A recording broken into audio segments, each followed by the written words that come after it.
گردن نمیگیره.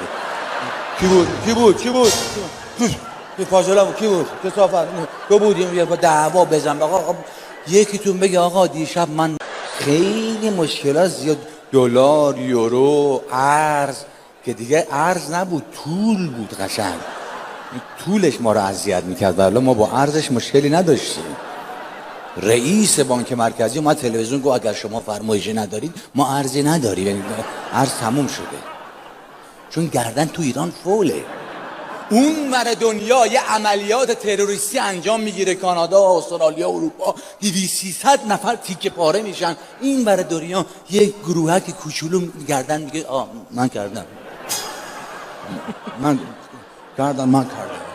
ما کردیم گردن میگیرن. اون وقت تو ایران 3 نفر توی ماشینن یکیشون ول میده هیچکی گردن نمیگیره. کی بود فاصله کی بود کثافت تو بودیم با دعوا بزن آقا یکیتون بگه آقا دیشب من نفاخ خوردم الان بادی وزید شاخه لرزی چرا الکی خودت حضرت میخندیم به همه چیز و همه چیز رو ساده می انگاریم و دنبال اینیم که بگیم در این مسائل مشکلات مقصر اینه اونه. در حالی که در یک جامعه وقتی یک بحران رخ میده تمام جامعه تو مسئله خیلی خوشتیپی، بسیار خوشتیپی، موهات هم سفید و سیاه کردی، واقعا زیبا. اسم چیه؟